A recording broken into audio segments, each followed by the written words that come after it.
कल्याण railway station पर उस दोपहर रोजाना से ज्यादा भीड़ थी। शायद लोनावला में कोई सरकारी नौकरी का भर्ती इम्तिहान था। प्लेटफॉर्म की बेंच पर, वेटिंग रूम में, डिस्प्ले बोर्ड के इर्द गिर्द जहां देखो नौजवान चेहरे दिखाई दे रहे थे। यात्रीगण कृपया ध्यान दें, गाड़ी number 1127 Chennai mail platform number 3 पर खड़ी है। यात्रियों से अनुरोध है कि कृपया पटरियों पर न उतरें, पुल द्वारा ही प्लेटफॉर्म क्रॉस करें। धन्यवाद। अनाउंसमेंट होते ही लोग फटाफट पटरियों पर उतर गए और प्लेटफॉर्म नंबर 3 पर खड़ी चेन्नई मेल में चढ़ने लगे। मुंबई से चेन्नई जाने वाली इस लंबी दूरी की ट्रेन में अभी तक सिर्फ रिजर्व टिकट वाले यात्री थे, लेकिन रूट में लोनावला होने की वजह से अनरिजर्व टिकट वाले लोग भी चढ़ने लगे। स्लीपर डिब्बे के गेट पर 5-5 लोग फंसे हुए थे। भीड़ का हाल ये था कि कुछ रिजर्व टिकट वाले भी ट्रेन में नहीं चढ़ पा रहे थे। एसी फर्स्ट क्लास कंपार्टमेंट का माहौल अलग था। वहाँ खामोश कंपार्टमेंट की लाल गद्दी वाली चौड़ी सीटों पर यात्री आराम से बैठे गाड़ी के चलने का इंतजार कर रहे थे। कंपार्टमेंट नंबर A3 में विंडो के आमने सामने की 2 सीटों में से एक पर बैठे थे अमरीश अस्थाना। उम्र यही कोई 55-60 के आसपास। चेहरा भरा हुआ, जिस पर करीने से ऊपर घूमती हुई घनी मूछें थीं। पेट जरा निकला हुआ और कलाई के पास खरोंच का एक पुराना निशान था। सफेद कमीज पर बादामी सदरी पहने हुए Amrish Asthana retired criminal psychologist और प्रोफेसर थे। उन्होंने एक किताब भी लिखी थी। अस्थाना साहब खिड़की के शीशे से बाहर प्लेटफॉर्म पर हड़बड़ाए हुए चेहरों को हिकारत से देख रहे थे। कहाँ से आ जाते हैं, ब्लडी नॉनसेंस। वो अंग्रेजी अखबार का पन्ना पलटते हुए बड़बड़ाए। उस लग्जरी कंपार्टमेंट में सिर्फ 4 लोगों के बैठने का इंतजाम था। हालांकि बाकी 3 लोगों का भी अता पता नहीं था। कुछ ही देर में ट्रेन ने खिसकना शुरू कर दिया और प्लेटफॉर्म से आती वो हल्की आवाज़ें और हल्की होती चली गईं। अस्थाना साहब ने सीट के किनारे लगे होल्डर पर फंसी पानी की बोतल निकाली और 2 घूंट पीकर खिड़की से बाहर देखने लगे। कल्याण रेलवे स्टेशन के आउटर पर खड़े खराब इंजन, कुछ पुराने रेल के डिब्बे, रेलवे कॉलोनी की वो सीखचों वाली बाउंड्री दिख रही थी। बीच बीच में क्रॉसिंग पर रेल के गुजर जाने का इंतजार करती टैक्सी और मोटरसाइकिलें भी खड़ी थीं। तभी उस कंपार्टमेंट का दरवाज़ा किसी ने स्लाइड किया तो अस्थाना साहब ने चौंक कर देखा। हेलो, एक 40-45 की उम्र वाले शख्स ने कहा तो अस्थाना साहब ने मुस्कुरा कर जवाब दिया। हरी और सलेटी धारियों वाली कॉलरदार टी शर्ट और ढीली जीन्स पहने उस शख्स के पास पहियों वाला ट्रॉली बैग था। उसे खींचते हुए वह अस्थाना साहब की सीट के ठीक सामने वाली सीट के पास लाया और नीचे खिसका दी। एक गहरी सांस लेते हुए वो बैठ गया। फिर कंधे पर टंगे बैग को उतारा और उसमें से कुछ कागज और एक पेन निकालकर उन पर शॉर्ट हैंड में कुछ लिखने लगा। अस्थाना साहब उस शख्स को कुछ ज्यादा ही गौर से देख रहे थे, जैसे किसी को पहचानने की कोशिश कर रहे हों। तभी उन्होंने देखा वो शख्स पेन को उलट पलट कर देख रहा था। शायद पेन रुक रुक कर चल रहा था। वो अपने कागजों को उलट पुलट कर कोई ख़राब कागज़ ढूंढने लगा ताकि उस पर पेन चलाकर ठीक कर सके। इस पर ट्राई कीजिए। अस्थाना साहब ने अखबार उसकी तरफ बढ़ा दिया। ओह थैंक यू, कह के वो मुस्कुराया और अखबार पर पेन से कुछ लिखने की कोशिश करने लगा। कलम अब भी रुक रुक कर चल रहा था। लाइए, मुझे दीजिए। अस्थाना साहब ने हाथ बढ़ाकर कलम और अखबार मांगा और फिर कलम दाएं हाथ में पकड़कर जोर से झटकने लगे। फिर अखबार पर कुछ लिखते हुए बोले, लीजिए, ये चलने लगा। तजुर्बा ही आखिरकार काम आता है। कह के गर्व से हंसते हुए उन्होंने कलम वापस लिया और काम में उलझ गए। अस्थाना साहब फिर से उस शख्स को गौर से देखने लगे। ट्रेन शहर क्रॉस कर चुकी थी। खिड़की से दूर तक हरे भरे खेत, पगडंडियां और फैला हुआ आसमान दिख रहा था। तो कब आए ओमान से? अस्थाना साहब ने इस बार चेहरे पर शरारत भरे अंदाज में पूछा तो वो हड़बड़ा गया। जी, आप पहचानते हैं मुझे? आपको किससे पता कि? उसने कागज़ किनारे रखते हुए पूछा तो अस्थाना साहब बोले, आपके इटाची पे एयरपोर्ट के ट्रैवल टैग ने बता दिया। ओह आई सी। उस शख्स ने सीट के नीचे से बाहर झांकती हुई ट्रॉली बैग को अंदर खिसकाते हुए कहा और फिर कुछ मुस्कुरा कर बोला, यू स्मार्ट मिस्टर अस्थाना। इस बार अस्थाना साहब के चेहरे पे हैरानी आई। आपको मेरा नाम कैसे मालूम? तभी मैं कहूँ कि आपको देखा ज़रूर है। अस्थाना साहब ने हड़बड़ाई हुई बेचैन आवाज़ में पूछा तो वो शख्स मुस्कुराया और अखबार की तरफ इशारा करते हुए बोला, 99% लोग पेन चलाने की कोशिश करते टाइम अपना ही नाम लिखते हैं। ओह! अस्थाना साहब मुस्कुराए तो उस शख्स ने अपना हाथ आगे बढ़ाते हुए कहा, विकास यादव, ओमान में बिजनेस करता हूँ। ऑफिशियल ट्रिप पे आया था, पुणे से वापसी की फ़्लाइट है। ओह अच्छा। अस्थाना साहब ने हाथ थामते हुए कहा, Amrish Asthana, as you know, criminal psychologist and retired professor, Kalyan college. Amrish Asthana. Vikas ने अस्थाना साहब का हाथ पकड़े पकड़े नाम दोहराया। आप वही क्रिमिनल साइकोलॉजिस्ट तो नहीं जिन्होंने वो किताब लिखी है, the perfect murder? Is that you? Asthana साहब ने फख्र से चेहरा हिलाते हुए कहा, जी हाँ, आपने पढ़ी है? नहीं, मैंने पढ़ी तो नहीं, विकास ने जवाब दिया, लेकिन बड़ा जिक्र सुना है उसका। एक आदमी जिसकी बीवी का अफेयर किसी दूसरे शख्स से हो जाता है और फिर वो आदमी बड़ी चालाकी से उस शख्स का कत्ल कर देता है। इसी बारे में है ना? अस्थाना साहब अपनी बादामी सदरी ठीक करते हुए जरा पीछे खिसके और हाँ में सर हिला दिया। Oh great to meet you, Vikas ने हिचकिचाते हुए कहा। एक्चुअली मैं थ्रिलर नॉवेल्स का बहुत शौकीन हूँ। इनफैक्ट मैं खुद अपना पहला थ्रिलर लिखने वाला हूँ। Stuart McBride, James Patterson, the murder house वाले, और हाँ वो निकी फ्रेंच, इन सबको खूब पढ़ा है। मेरे एक दोस्त ने आपकी किताब सजेस्ट भी की थी लेकिन मौका नहीं लगा। बाय द वे, आपको पता है कि कुछ लोग कहते हैं कि वो कहानी मेरी असली ज़िंदगी की कहानी है। अस्थाना साहब ने उसकी बात काटते हुए इत्मीनान से कहा, मैं जानता हूँ, मैंने अपनी बीवी के उस आशिक का कत्ल कर दिया और इस परफेक्शन से किया कि आज तक उस केस को कोई क्रैक नहीं कर पाया। यही कहते हैं ना? विकास अपनी सीट पर ज़रा पीछे खिसकता हुआ बोला, हाँ लेकिन आप क्या कहते हैं? मैं कुछ नहीं कहता, खामोश रहता हूँ, लेकिन इनकार भी नहीं करता।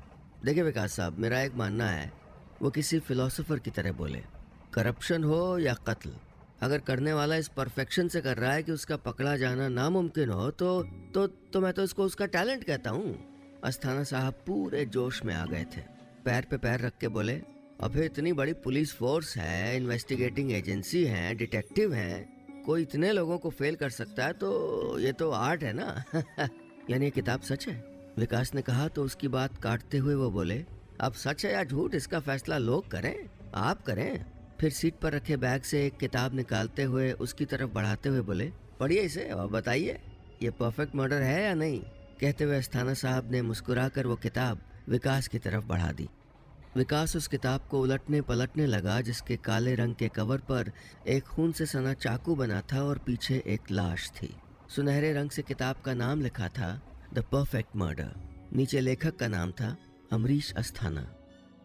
विकास ने कुछ देर किताब को देखा और मुस्कुराकर कहा, अस्थाना साहब, आई एम श्योर किताब बहुत अच्छी होगी, लेकिन थ्रिलर नॉवेल्स का रीडर होने के नाते एक चीज कह सकता हूँ, नो मर्डर इज परफेक्ट। नहीं नहीं नहीं नहीं, अस्थाना साहब बोले, जैसे मैंने इस किताब में लिखा है वो परफेक्ट ही है, उससे अच्छा कोई तरीका हो ही नहीं सकता था मर्डर का। मैं नहीं मानता, विकास ने कहा तो अस्थाना साहब की त्योरियां चढ़ गईं। वो कुछ कहने के लिए आगे बढ़े ही थे कि दरवाजे पर आहट हुई। गेट स्लाइड हुआ तो हाथ में लिस्ट लिए टीटी खड़ा था। काला कोट पहने टीटी लिस्ट पर टिक करते हुए बोला, अमरीश अस्थाना? जी मैं हूँ, अस्थाना साहब ने कहा तो टीटी विकास की तरफ देखकर लिस्ट में नाम ढूंढते हुए बुदबुदाया, ओके, आणि तुझे नाव है विकास यादव। विकास ने अपना नाम बताया तो उसने लिस्ट में रखे नाम के आगे टिक लगाते हुए आईडी कार्ड के बारे में पूछा। आपल्याकडे आईडी कार्ड है? विकास ने जेब में हाथ डाला तो वो बोला, ना ना रखे रहिए, ठीक है ठीक है, थैंक यू सर। कहते हुए टीटी ने बाहर जाकर वापस गेट स्लाइड कर दिया। विकास ने अस्थाना साहब के चेहरे पर नज़र डाली तो वो उसे इस तरह देख रहे थे जैसे उनके मन में कोई ख्याल गूंज रहा हो। What happened? विकास ने मुस्कुराकर पूछा तो वो वापस सीट पर खिसके और एक ढीला हाथ अपने घुटने पर मारते हुए बोले, विकास साहब, चलिए खेल खेलते हैं। खेलेंगे? विकास ने मुस्कुराकर पूछा। खेल? कैसा खेल? अस्थाना साहब ने विकास से किताब वापस लेते हुए कहा, वो आप कह रहे थे ना, नो मर्डर इज़ परफेक्ट, तो चलिए मैं आपको चैलेंज करता हूँ, कहानी सुनाता हूँ, द परफेक्ट मर्डर। सुनिए और फिर बताइए कि मर्डर परफेक्ट था कि नहीं, और अगर नहीं था तो आप लिखते तो कैसे लिखते। कुछ देर विकास ने उनकी तरफ देखा और फिर मुस्कुरा कर बोला, अगर आप वाकई मुझे क्रिटिक बनाना चाहते हैं तो चलिए ठीक है, सुनते हैं। ट्रेन करजत रेलवे स्टेशन पर पहुंचने वाली थी। स्टेशन के आउटर पर सर पर सफ़ेद खड़ी टोपी लगाए लोग दिखने लगे थे।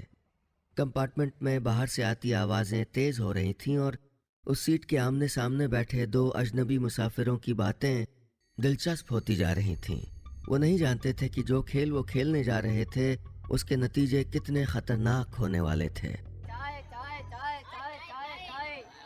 करजत रेलवे स्टेशन पर चाय और पानी की बोतलें बेचने वालों की आवाज़ें गूंज रही थीं, लेकिन A3 कंपार्टमेंट में एक सनसनीखेज खामोशी थी। काले रंग के कवर वाली वो किताब विकास के हाथ में थी। अस्थाना साहब अपनी घनी मूंछों को ताव देते हुए बोले, तो विकास जी शुरू करें। विकास ने मुस्कुराकर पीछे खिसकते हुए पैर पर पैर रखा, हाथ से इशारा करते हुए कहा, बिल्कुल। अस्थाना साहब बोले, ये कहानी मैंने फर्स्ट पर्सन में लिखी है, यानी लेखक ही हीरो है, इसलिए मैं कह के ही लिखी है, वैसे ही सुनाता हूँ। विकास ने हाँ में सर हिलाया और अस्थाना साहब की आंखों में गौर से देखने लगा। उन्होंने बोलना शुरू किया। 7 अरब चेहरों की इस दुनिया का सबसे बड़ा सच ये है कि यहाँ कुछ मुफ्त नहीं है। रोटी का हर निवाला, नरम बिस्तर की हर करवट, आराम की हर मुस्कुराहट कमानी पड़ती है। अक्सर इस रास्ते पे ऐसे मोड़ आते हैं जहाँ धोखा, बेईमानी, झूठ ज़रूरत बन जाता है। मैं 7 अरब की उस गुमनाम भीड़ का हिस्सा बनने के लिए पैदा नहीं हुआ था, इसलिए मैंने हमेशा दिल से नहीं दिमाग से काम लिया, और यही वजह है कि शहर के कामयाब लोगों में हमेशा मेरा शुमार होता था। मेरे कई कारोबार थे, प्रॉपर्टी बिजनेस, फिशरीज, गाड़ियों की खरीद फरोख्त और एक बड़ा पोल्ट्री फार्म भी।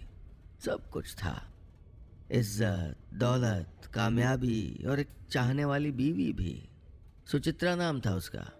विकास ने देखा कि सुचित्रा का नाम आते ही अस्थाना साहब के चेहरे के तासुरात बदले। वो अपनी लिखी कहानी में ऐसे खो गए जैसे सुचित्रा का किरदार उनकी असल बीवी का किरदार हो। उन्होंने आगे कहा, मैंने सुचित्रा को जिंदगी की हर खुशी दी, गाड़ियाँ, नौकर चाकर, हर ऐशो आराम की सहूलियत, लेकिन मैं कहाँ जानता था कि उसे दी हुई ये ऐशो आराम की जिंदगी खुद मेरे लिए ही धोखा बन जाएगी। उन दिनों मैं फिशरीज बिजनेस में नया नया उतरा था, इसलिए ज़्यादातर वक्त या तो पार्टनर्स के साथ मीटिंग में या फिर समंदर में फिशिंग बोट पे गुजरता था। सुचित्रा ज़्यादातर वक्त घर पे ही रहती थी। एक रात मैं घर लौटा तो मैंने देखा गुलाबी जोड़े में सजी संवरी सुचित्रा आईने के सामने उदास बैठी थी। क्या हुआ, तुम सोए नहीं अभी तक? मैंने टाई की नोट ढीली करते हुए पूछा तो वो बिना पलटे हुए उदास रुख से बोली, सोना नहीं चाहती, सोऊंगी तो फिर सुबह हो जाएगी और फिर एक पहाड़ जैसा लंबा दिन काटना पड़ेगा। देखो सुचित्रा, मैं फिर से वो बहस शुरू नहीं करना चाहता, मैंने हल्के गुस्से में कहा। मैं जानता हूँ तुम घुमा फिरा के बात वहीं लाओगी, लेकिन मैं कह चुका हूँ कि तुम काम नहीं करोगी, मैंने कुर्सी पे बैठ के जूते उतारते हुए कहा। आखिर ज़रूरत क्या है तुमको काम करने की? किस चीज़ की कमी है तुम्हें? कमी? उसने पलट के कहा तो उसकी आंखों में आंसू थे। है क्या मेरी ज़िंदगी में, सिवाय इस महल में बैठ के तुम्हारा इंतज़ार करने के? यार क्यों करती हो मेरा इंतज़ार तुम? मैंने झुंझला के उसके करीब जाके कहा। मुझे काम करना होता है। मैं बातचीत को खींचना नहीं चाहता था। उसके कंधे पे हाथ रखा और कहा, देखो सुचित्रा, तुम ज़्यादा सोचती हो इसीलिए ऐसे उदास ख्याल आते हैं, घूमा फिरा करो। फिर उसके चेहरे से बालों की लटें हटाते हुए कहा, और अब तो तुम्हारी वो कॉलेज की सहेली, क्या नाम है उसका, अफसाना खान, वो भी तो इसी शहर में आ गई है, उसके साथ मार्केट जाया करो। तुम बता रही थी कि वो घर पे गिटार का ट्यूशन लेती है, तुम भी गिटार सीख लो। अरे बहुत कुछ है करने को भाई, मैं कल ही किसी को बोलता हूँ म्यूज़िक टीचर के लिए। ओके चलो ब्रो, ना बंद करो यार, मैंने कहा तो सुचित्रा की आंखों से बहते आंसू थमने लगे। अगले दिन मैंने अपने मैनेजर से एक म्यूज़िक टीचर अरेंज करने के लिए कह दिया। वो 2 दिन बाद ही घर पे आ भी गया, लेकिन जब तक वो घर आया मुझे पता चला कि सुचित्रा ने खुद ही एक म्यूज़िक टीचर बुला लिया था। विक्की नाम है इसका। सुचित्रा ने एक शाम उसका तारुफ मुझसे कराते हुए कहा, मेरे कॉलेज का जूनियर है, ये अफसाना को भी सिखाता है, अब से मुझे भी सिखाएगा। अच्छा, hello Vicky, how are you? मैंने कहा तो वो मुस्कुरा के बोला, आई एम फाइन सर। तो कब से गिटार बजा रहे हो? मैंने उससे पूछा तो बोला, सर 4 साल से, वैसे मैं पार्ट टाइम डीजे भी ऑर्गेनाइज करता हूँ, इन केस कभी आपको। विक्की मुझसे काफ़ी यंग था, बल्कि सुचित्रा से भी शायद 4-5 साल छोटा ही होगा। दुबला पतला जिस्म था, घुंघराले लटकते हुए बाल, चेहरे पे हल्की दाढ़ी और एक खिली हुई मुस्कुराहट। अस्थाना साहब सूप लेंगे आप? ट्रेन की धड़धड़ाहट के बीच विकास की आवाज़ से अस्थाना साहब का ध्यान टूटा। दरवाजे पर वेटर टोमेटो सूप लिए खड़ा था। नहीं नहीं, मैं सूप नहीं पीता, उन्होंने कहा तो विकास ने सिर्फ एक कप अपने लिए लिया और हाथ में लेकर बैठ गया। ट्रेन की रफ्तार तेज थी। खिड़की से बाहर का मौसम बदला हुआ लग रहा था। बारिश की छोटी छोटी बूंदें खिड़की के शीशे पर आकर नीचे फिसल रही थीं। विकास ने सूप की चुस्की लेते हुए कहा, तो विक्की के आने से क्या बदला? सब कुछ बदल गया, अस्थाना साहब ने खिड़की से बाहर देखते हुए कहा। विक्की के आ जाने से सुचित्रा काफ़ी चेंज हो गई थी। मैं जब ऑफिस या पोल्ट्री फार्म से लौटता तो अब सुचित्रा के चेहरे पे बोरियत और उदासी नहीं होती थी, वो बड़ी खुश लगती थी।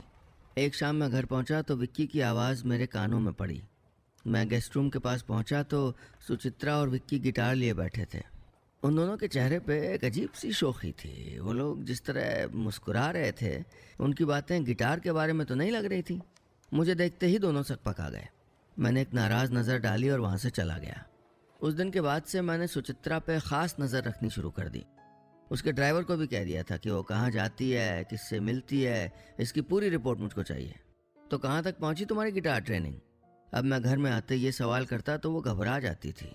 हाँ, अब अच्छी चल रही है, सीख रही हूँ अभी तो। लाइए कोट दीजिए, चलिए खाना लगा दिया है। विक्की का जिक्र आते ही उसकी आवाज़ ऐसे लड़खड़ाने लगती थी। खैर वक्त गुजरता रहा। एक दोपहर में पोल्ट्री फार्म में था और फार्म का घेराव करने वाली तार की बनी उन जालियों का मुआयना कर रहा था। मेरे पास सुचित्रा का फ़ोन आया। सुनिए, वो अफसाना की बेटी का बर्थडे फ्राइडे को, तो अरेंजमेंट के लिए कुछ सामान वगैरह लेने जा रही है। वो चाहती मैं भी साथ चलूं। मैंने कुछ सोचा और कहा, हाँ तो हो आओ, जाओ जाओ। वो बोली, ठीक है। सुनो, इससे पहले कि वो फ़ोन रखे मैंने अपना दांव खेला। फ्राइडे को तो मैं भी फ्री हूँ, मैं भी चलूँगा पार्टी में। अचानक उसकी आवाज़ रुक गई। फिर संभलते हुए बोली, हाँ चलिए ना, अफसाना के हस्बैंड तौकीर भाई भी आपको अक्सर पूछते हैं। मैं और अफसाना इतनी पुरानी दोस्त हैं, कम से कम आपको एक बार तौकीर भाई से मिलना चाहिए। ठीक है, जाओ हो आओ मार्केट, जल्दी लौटना। महेश चिकन वायर बदलो, इस जाली के तार जगह जगह से टूटे हैं। मैं सुचित्रा से बात करते करते ही पास खड़े पोल्ट्री फार्म के अटेंडेंट से बात करने लग गया। सुचित्रा ने फ़ोन रख दिया, लेकिन वो नहीं जानती थी कि उसका पति यानी मैं उड़ती चिड़िया के पंख गिन सकता हूँ। बिल्कुल वही हुआ जिसका मुझको शक था। शाम को जब सुचित्रा के ड्राइवर ने मुझको फ़ोन किया तो उसने बताया, साहब मैंने सुचित्रा मैडम और अफसाना मैडम को मॉल के गेट पे छोड़ दिया था और मैं सामने गाड़ी में इंतज़ार कर रहा था। लेकिन कुछ देर बाद जब सुचित्रा मैडम मॉल से निकली तो पीछे वो घुंघराले बाल वाला विक्की भी था। चेन्नई मेल अभी लोनावला रेलवे स्टेशन से कुछ दूर थी, लेकिन दूर तक खूबसूरत वादियाँ दिखाई देने लगी थीं। खिड़की से दूर तक ऊंचे ऊंचे सब्ज पहाड़ों से लिपटी हरियाली दिखाई दे रही थी। तो यानी आपके हीरो का शक सही था? विकास यादव, जो पैर पे पैर रखे अस्थाना साहब की कहानी सुन रहा था, पैर बदलते हुए बोला, हाँ बिल्कुल सही था। अस्थाना साहब ने खिड़की की तरफ नज़र डालते हुए कहा, और इस बात की तस्दीक उस रोज़ हो गई जब उसको इस बात का पहला सबूत मिला। उन्होंने किताब पे एक नज़र डाली और कहानी आगे पढ़ी। दिवाली से एक दिन पहले की बात है। दोपहर के वक्त मैं अपने कमरे में रॉकिंग चेयर पे बैठा कंपनी के कागजात चेक कर रहा था। मेरे नौकर ने दरवाज़ा नॉक किया।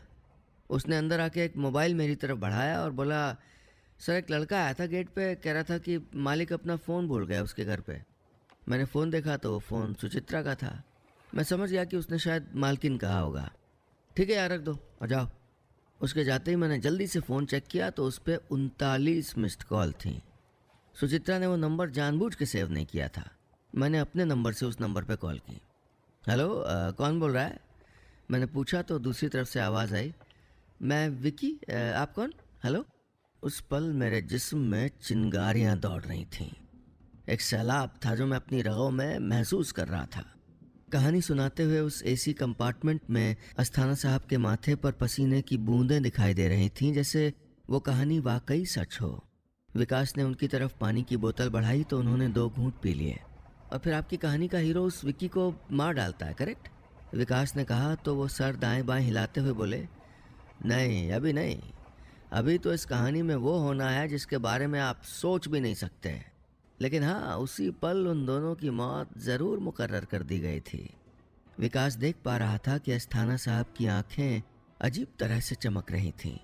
यकीनन ये कहानी कोई नया मोड़ लेने वाली थी, कोई राज जिस पर से पर्दा उठना अभी बाकी था। यात्रीगण कृपया ध्यान दें। गाड़ी संख्या 1102 चेन्नई मेल प्लेटफॉर्म नंबर 2 पर खड़ी है।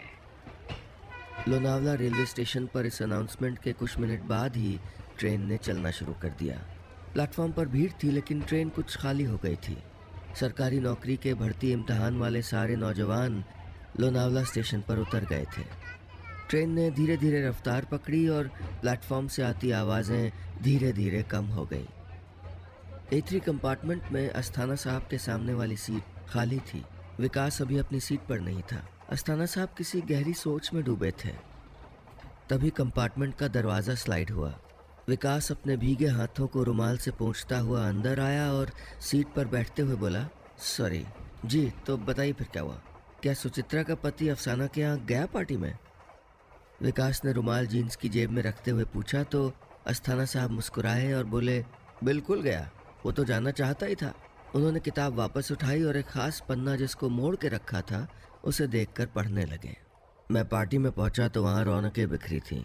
सोसाइटी अपार्टमेंट के बीच बने पार्क में अरेंज की गई उस पार्टी में खूबसूरत सजावट थी। एक तरफ खाने पीने का इंतज़ाम था और दूसरी तरफ एक डीजे का इंतज़ाम था। वहाँ तेज़ म्यूज़िक के साथ लाल पीली लाइट जलती बुझती थी। मैं सुचित्रा के साथ मेन गेट से दाखिल हुआ तो अफसाना मेन गेट पे ही खड़ी थी। आइए आइए, वेलकम, उसने मुस्कुरा के कहा और सुचित्रा को धीरे से गले लगाया। मैंने अफसाना को इससे पहले अपनी शादी में देखा था, काफ़ी बदल गई थी वो। खैर, केक कटा, हैप्पी बर्थडे सॉन्ग हुआ, खाना पीना शुरू हो गया, लेकिन मैं एक किनारे बैठा उस चेहरे को ढूंढ रहा था जिसके वहाँ होने का मुझे पूरा शक था। और मेरा शक सही भी निकला। मैंने देखा कि सुचित्रा डीजे फ्लोर के पास खड़ी मुस्कुरा रही है। मैंने डीजे पे गौर से नज़र डाली तो चौंक गया। डीजे विक्की था। ट्रेन में एक चुभती हुई खामोशी थी। विकास अस्थाना साहब को गौर से देख रहा था। क्या कहानी के हीरो को इसके अलावा भी कोई सबूत मिला? उसने पूछा तो उन्होंने आहिस्ता से सर हिलाया और बोले, हाँ मिला, वो सबूत जिसके बाद कुछ सोचने समझने को बाकी नहीं रहा। उन्होंने गहरी सांस ली और आगे पढ़ना शुरू किया। वो 22 दिसंबर की तारीख थी। दुनिया क्रिसमस और नए साल की तैयारियों में मशगूल थी। मेरी बीवी सुचित्रा तकरीबन हफ्ते भर अपनी काठगोदाम वाली मामी के घर रह के 2 दिन पहले ही आई थी। दोपहर को घर के लैंडलाइन पे एक फ़ोन आया। फ़ोन मसूरी के किसी होटल से था। सर, मैं ब्लू लगून होटल से बोल रहा हूँ। आपने कुछ दिन पहले हमारे यहाँ स्टे किया था। This is a feedback call. क्या आप अपने होटल स्टे से सेटिस्फाइड हैं? Any suggestions? जैसे सूखा हुआ कोई पत्ता तेज हवा से कांप जाता है, मेरा जिस्म वैसे ही कांप रहा था। मैंने फौरन उस होटल का एड्रेस लिया और उसी शाम मसूरी के लिए निकल गया। अगले दिन जब मैं गुस्से से कांपता हुआ होटल के रिसेप्शन पे पहुंचा और उनका एंट्री रजिस्टर देखा तो कमरा नंबर 307 में 2 नाम थे, सुचित्रा और विक्की। बस यही वो पल था जब मैंने फैसला कर लिया था कि मैं विक्की को ऐसी मौत दूंगा कि दुनिया में किसी और की पत्नी बेवफाई करने के पहले 100 बार सोचेगी। विकास ने देखा कि अस्थाना साहब की आंखों में एक हैवानियत नजर आ रही थी। उन्होंने किताब के पन्ने पलटे और आगे पढ़ना शुरू किया। इंतकाम से बढ़कर दुनिया में कोई नशा नहीं होता। अपने दुश्मन को अपनी आंखों के सामने तड़पता हुआ देखने का जायका कुछ और ही है। वो जायका मैंने चखा नए साल के जश्न की पार्टी पे, जो मैंने खास तौर पे विक्की की मौत के लिए सजाई थी। मैंने अपने बिजनेस पार्टनर्स के साथ एक छोटी क्रूज बोट पर पार्टी ऑर्गेनाइज की। विक्की को डीजे के तौर पे इनवाइट किया। हैप्पी न्यू ईयर सर, हाथ में ग्लास लिए झूमते हुए विक्की ने मुझसे कहा था, अपनी मौत के कुछ घंटे पहले। 12 बजे के बाद जब नशा सभी पे हावी हो गया, सभी थक गए, मैंने विक्की से कहा, विक्की सुनो यार, कुछ बात करनी है तुमसे, आओ ज़रा मेरे साथ। मैंने कहा तो वो मेरे साथ आया और हम बोट के उस हिस्से में पहुंच गए जहां हल्का अंधेरा था और सन्नाटा भी। Happy new year Vicky. मैंने कहा तो वो मुस्कुराया। Same to you sir. लेकिन यहाँ क्यों? उसने दाएं बाएं देखते हुए कहा तो मैंने कहा, कमाल के आर्टिस्ट हो यार तुम। हाँ सर, ये डीजेइंग भी आर्ट तो है। वो बोला तो मैंने करीब आके कहा, नहीं नहीं नहीं नहीं, मैं उसकी बात नहीं कर रहा। तो उसने घबरा के पूछा तो मैंने उसकी आंखों में आंखें डालते हुए कहा, दूसरे की बीवी को अपना बना लेना भी तो आर्ट है, नहीं? मैंने कहा तो वो ऐसा घबराया जैसे उसकी चोरी पकड़ ली हो मैंने। क्या क्या मतलब सर, आप कहना क्या चाहते हैं? Shut up! कहते हुए मैंने उसके गाल पे जोर का थप्पड़ मारा। वो गिड़गिड़ाने लगा। सर मैंने तो, आई एम सॉरी सर, मैं सच कह रहा हूँ, शुरुआत मेरी तरफ से नहीं हुई। मेरी तरफ से ऐसा कुछ भी नहीं था सर। वो तो सर प्लीज़ छोड़ दीजिए मुझको सर। कहते हुए वो भागने लगा। तभी मैंने वहाँ पहले से छुपाया हुआ लोहे का रॉड उठाया और उसके सर पे दे मारा। विक्की जमीन पे गिर गया, खून से लथपथ, लेकिन सांसें चल रही थीं। मैं उसके सीने पे बैठ गया और उसका गला अपनी दोनों हथेलियों के बीच कसने लगा। वो तड़प रहा था। उसने मेरी कलाई को कस के पकड़ लिया, इतनी तेज कि उसके नाखून मेरी कलाई की खाल पर नोच रहे थे, लेकिन मैं उसका गला दबाता रहा। कुछ 1.5 मिनट लगा होगा। उसका हाथ एक तरफ गिर गया। मैंने मुआयना किया तो उसकी सांस रुक गई थी। वो मर चुका था। उस अंधेरे में मैं उसे शिप के किनारे तक ले गया, लेकिन मैं जानता था कि बॉडी पानी में फेंका तो कुछ वक्त बाद ऊपर तैरने लगेगी। उसका इंतजाम भी मैंने कर रखा था। मैंने उसकी बॉडी को एक जाली में लपेटा, वही चिकन वायर जिससे हम पोल्ट्री फार्म का घेराव करते हैं। तार से बनी हुई उस जाली में विक्की की बॉडी और 2 भारी पत्थर लपेटे और पानी में फेंक दिया। खेल खत्म। दैट्स अमेजिंग, विकास ने मुट्ठियां कसते हुए कहा। बॉडी डिकम्पोज होने पे ऊपर नहीं आएगी और जाली की वजह से मछलियां वगैरह बॉडी को खा लेंगी, राइट? उसने अस्थाना साहब की तरफ देखकर पूछा तो वो फख्र से अपनी मूंछों को ताव देते हुए मुस्कुराए। उस पल अस्थाना साहब की कलाई पर एक खरोंच का निशान आस्तीन से झांक रहा था। वो बोले, और इस तरह मेरी कहानी का हीरो अपना इंतकाम मुकम्मल करता है, वो भी इस परफेक्शन से कि ना पुलिस को डेड बॉडी मिलती है, ना कोई केस बनता है, और सज़ा का तो कोई सवाल ही नहीं। उन्होंने पैर पर पैर रखते हुए कहा, है ना द परफेक्ट मर्डर। दोपहर के 3 बज रहे थे। दूर तक फैली हरियाली बारिश में धुली धुली लग रही थी। लहराते हुए खेत, टूटे हुए मकान, दूर खड़े पहाड़, सब एक रवानी में बहते हुए लग रहे थे, उसी कहानी की तरह। तो कहिए थ्रिलर एक्सपर्ट साहब, अस्थाना साहब ने विकास की तरफ मज़ाहिया अंदाज में कहा, मेरी कहानी में कोई नुक्ताचीनी करेंगे आप या मानेंगे कि परफेक्ट है? पानी की बोतल को होल्डर में रखते हुए विकास ने कहा, सर मैं कहूँगा कहानी बहुत उम्दा है, सच्ची है, झूठी है, आई मीन जैसा कि लोग कहते हैं, वो तो पता नहीं, लेकिन है ज़बरदस्त। हालांकि कहते कहते वो रुक गया। हालांकि क्या? बोलो, अस्थाना साहब ने पूछा तो उसने मुस्कुराकर किताब अपने हाथ में ले ली और कहा, हालांकि मैं इसे परफेक्ट मर्डर नहीं मानता। परफेक्ट मर्डर तो वो है जब दुश्मन का खेल ख़त्म भी हो जाए और हाथ पे खरोच भी ना आए। विकास के कहते ही अस्थाना साहब ने हड़बड़ाते हुए आस्तीन से कलाई छुपाने की कोशिश की। विकास को गौर से देखते हुए एक घूंट पानी पिया और खिड़की से बाहर देखा। ट्रेन खड़की प्लेटफॉर्म पर पहुंच चुकी थी। अनगिनत चेहरों की भीड़ बदहवासी लपेटे हुए आती जाती ट्रेनों को ताक रही थी। अस्थाना साहब ने वापस आत्मविश्वास समेटते हुए कहा, तो तुम ही बता दो कि अगर तुमने ये कहानी लिखी होती तो तुम्हारी कहानी का किरदार परफेक्ट मर्डर कैसे करता? मैं भी तो सुनूं। विकास ने किताब किनारे इस तरह रख दी जैसे इसकी उसको ज़रूरत ही नहीं। मुस्कुरा के बोला, ठीक है अस्थाना साहब, सुनाता हूँ, लेकिन इतनी डिटेल में नहीं, शॉर्टकट में सुनाऊंगा। इस दार ओके? हाँ ठीक है, शुरू तो करो। अस्थाना साहब ने गर्दन झटकते हुए कहा तो विकास ने गहरी सांस ली और बोला, शुरुआती कहानी तो वैसी होगी जैसी आपने सुनाई।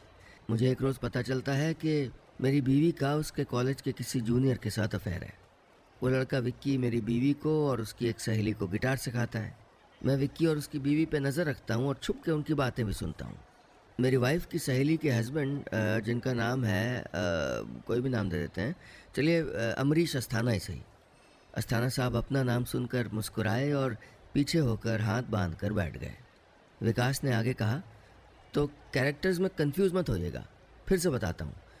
मेरी पत्नी का अफेयर गिटारिस्ट विक्की के साथ, मेरी पत्नी की एक सहेली है और उसके पति का नाम है अस्थाना। मैं विक्की को जान से मारने की प्लानिंग कर रहा था, बस मुझको एक मौके की तलाश थी। लेकिन एक रोज़ जब मैं ऑफिस से लौटा तो मैंने रोज़ की तरह कान लगा के अपनी बीवी और विक्की की बातें सुनी। विक्की मेरी बीवी से कह रहा था, यार ये सुचित्रा का पति अस्थाना बहुत अजीब है, बेवजह शक करता है। उसे लगता है कि मेरा और उसकी बीवी सुचित्रा का अफेयर है, जबकि हम दोनों मुस्कुराते सिर्फ इसलिए क्योंकि वहाँ तुम्हारी बात होती है। मेरी बीवी ने विक्की का हाथ अपने हाथ में लिया और चूमते हुए कहा, वो तो क्रिमिनल साइकोलॉजिस्ट है, शक तो करेगा ही। विक्की ने कहा, वो तो ठीक है, लेकिन कभी कभी मुझे पता चल जाता है कि वो दरवाजे की आड़ लेके हमारी बातें सुनता है, बड़ा डर लगता है। उस रोज़ मुझे पता चला कि भले गिटारिस्ट का अफेयर मेरी बीवी के साथ था, लेकिन मेरी बीवी की सहेली के हस्बैंड अस्थाना साहब को लगता था कि उस गिटारिस्ट का अफेयर उसकी बीवी के साथ है। मैंने अस्थाना साहब के बारे में थोड़ी जानकारी जुटाई तो पता चला कि आदमी चालू है, लेकिन उतना नहीं जितना खुद को समझता है।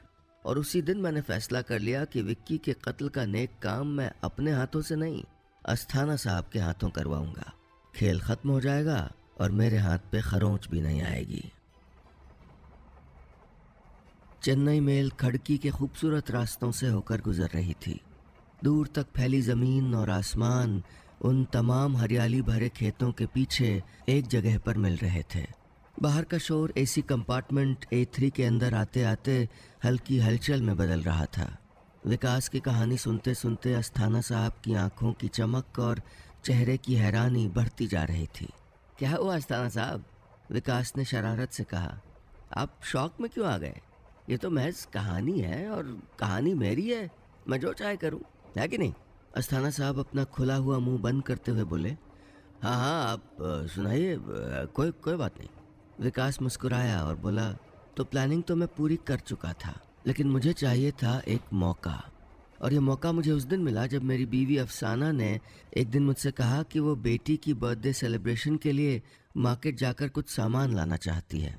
मैं जानता था कि वहाँ अफसाना से मिलने विक्की ज़रूर आएगा, और यह भी जानता था कि अस्थाना साहब अपनी बीवी सुचित्रा पर नज़र ज़रूर रखवा रहे होंगे। इसलिए मैंने अफसाना से कहा, हाँ चली जाओ, लेकिन यार वो गाड़ी ख़राब है, तुम ऐसा क्यों नहीं करती, अपनी दोस्त सुचित्रा को फ़ोन कर दो, उसकी गाड़ी में चली जाओ, तुम्हें कंपनी भी मिल जाएगी। मेरा तीर निशाने पर बैठा। मेरी बीवी अफसाना जब सुचित्रा के साथ उसी की गाड़ी में बैठकर मॉल पहुंची तो अस्थाना साहब का ड्राइवर नज़र रख रहा था। उसने विक्की को वहां देखा और फौरन अस्थाना साहब को बता दिया। क्या हुआ, आप कहाँ खो गए अस्थाना साहब? It's just a story.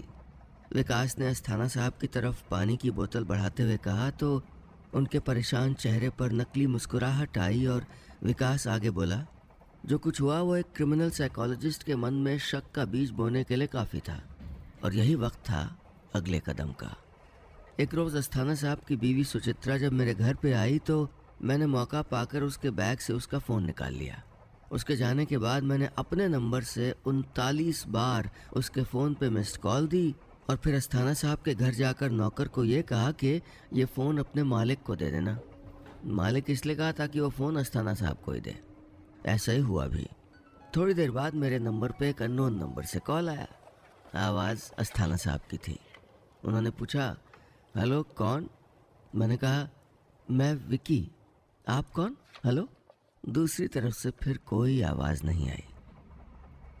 Chennai mail अपनी पूरी रफ्तार से पटरियों पर भाग रही थी, शायद उससे भी तेज़ जितना तेज़ अस्थाना साहब की रगों में हैरानी दौड़ रही थी।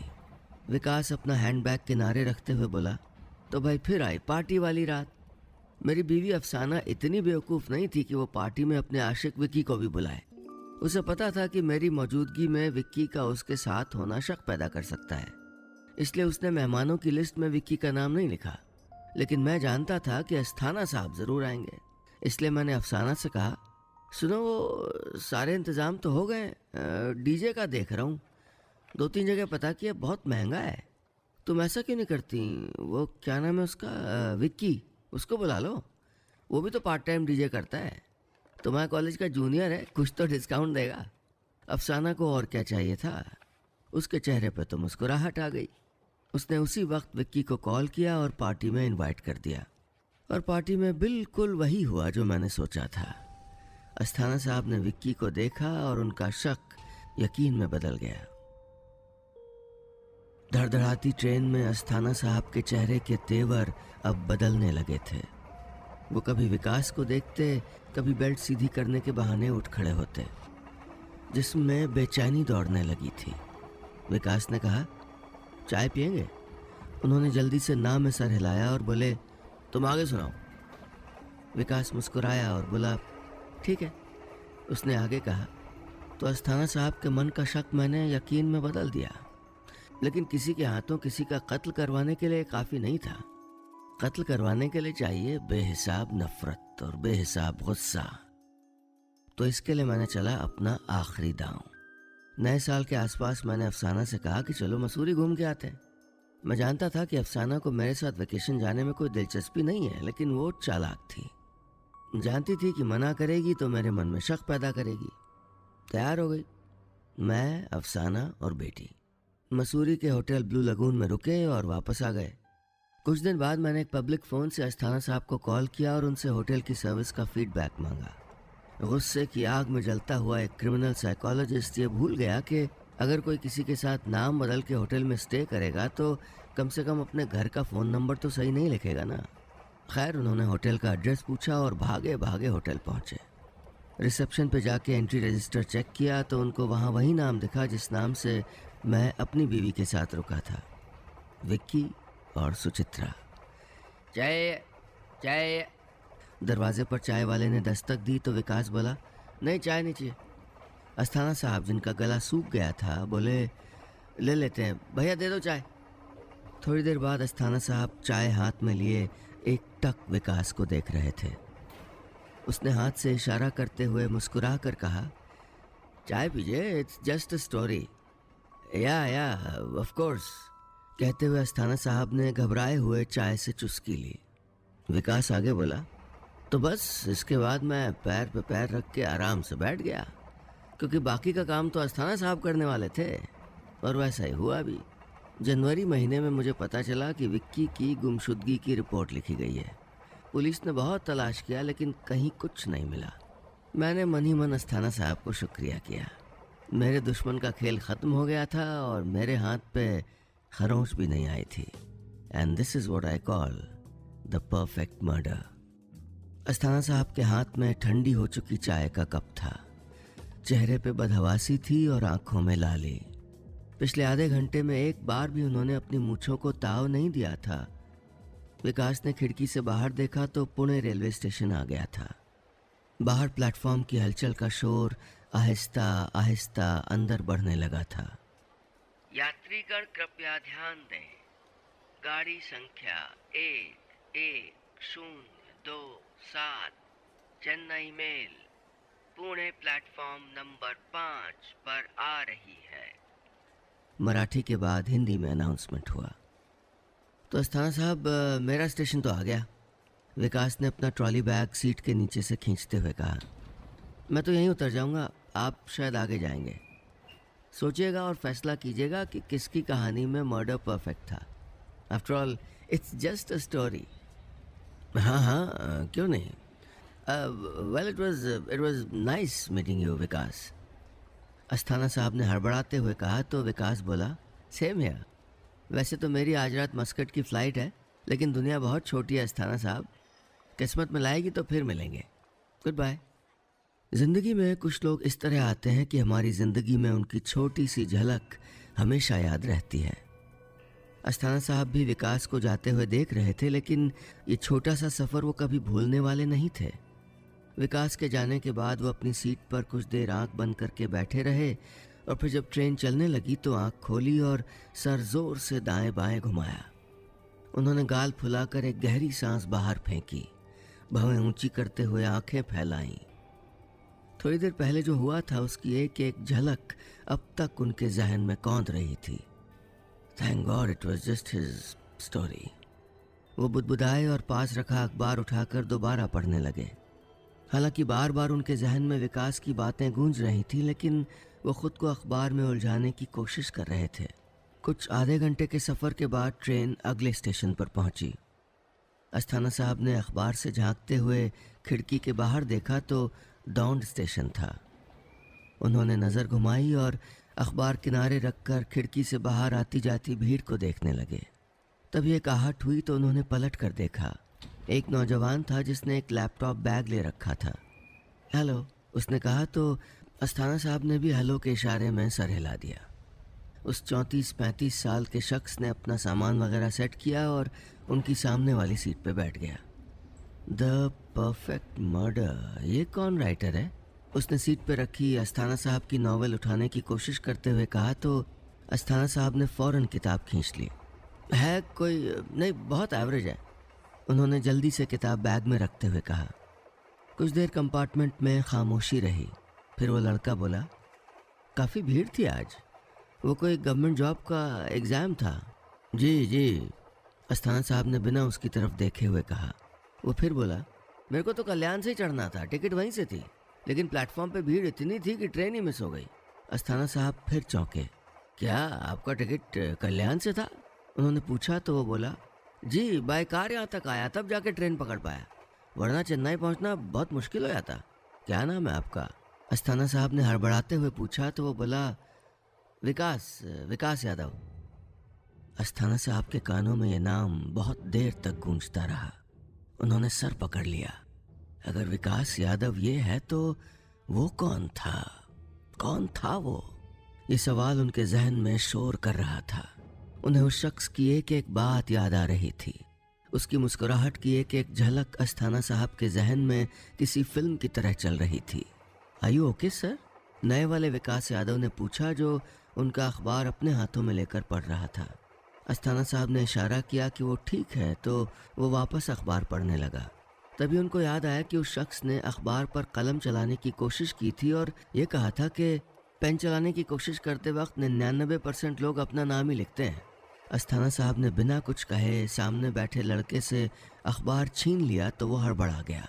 फिर जल्दी से अखबार का पहला पन्ना देखा तो वहाँ कलम की रुकी रुकी स्याही में लिखा था, तौकीर। बस इतनी सी थी ये कहानी।